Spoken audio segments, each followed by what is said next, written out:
আসসালামু আলাইকুম বন্ধুরা। আজকে তৈরি করে দেখাবো বিয়েবাড়ির স্টাইলে জর্দা পোলাও। এটাকে কেউ জর্দা ভাতও বলে।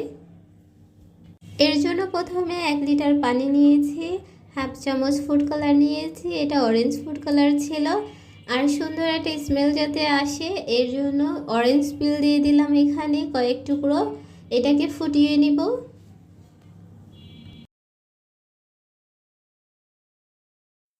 পানিটা যখন ফুটে উঠবে এখানে চাল দিয়ে দিচ্ছি। এখানে পোলাওর চাল ছিল 1 কাপ।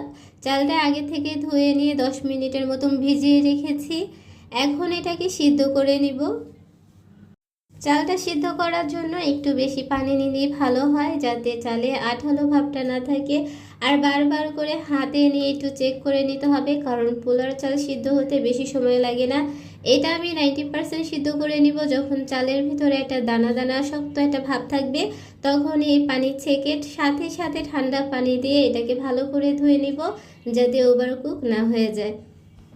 এই পর্যায়ে এসে অরেঞ্জের পিলগুলো উঠিয়ে নিব। চিনির শিরার মাপটা হলো 1 কাপ চালের জন্য 1 কাপ চিনি নিতে হবে। এটা হলো পারফেক্ট মেজারমেন্ট। তবে আমার মতো যারা চিনি কম খেতে পছন্দ করো বা মিষ্টি কম খেতে পছন্দ করো, তারা এখানে 1 কাপের থেকে একটু কমিয়ে নিলেও হবে।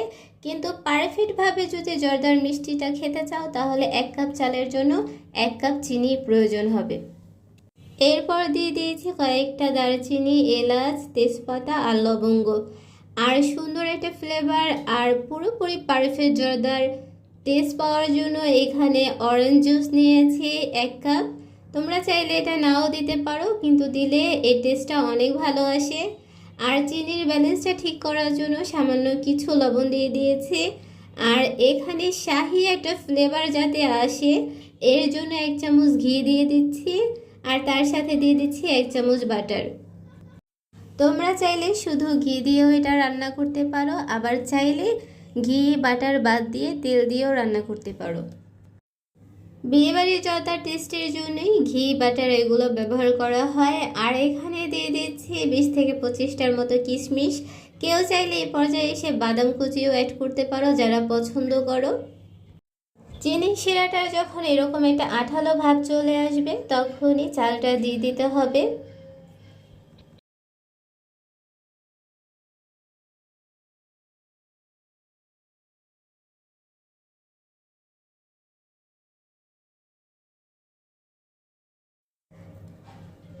এখন সব কিছুকে ভালো করে মিশিয়ে নিব। এটা ঢেকে রাখার প্রয়োজন নেই, ঢেকে রাখলে এটা বেশি সিদ্ধ হয়ে যাবে। আর জর্দা কিন্তু এমনিতেই একটু আঠালো আঠালো ভাব থাকে, তাই এটাকে ভালো করে মিশিয়ে রেখে দিলে পানিটা এমনি এমনি শুকিয়ে যাবে। কারণ এখানে চালটাও কিছুটা সিদ্ধ হওয়া বাকি ছিল। আমি বেশি না 5 মিনিটের জন্য রেখেছিলাম, তার মধ্যেই জর্দাটা পুরোপুরিভাবে হয়ে গেছে।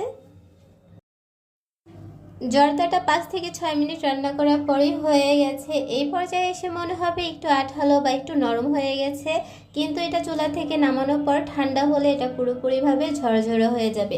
তো দেখতেই পাচ্ছ বন্ধুরা কতটা সুন্দর হয়েছে। এখন একটু ডেকোরেশন করে নিলাম। তোমরা চাইলে এখানে বাদাম কুচি বা অন্য কিছু দিয়েও ডেকোরেশন করে নিতে পারো।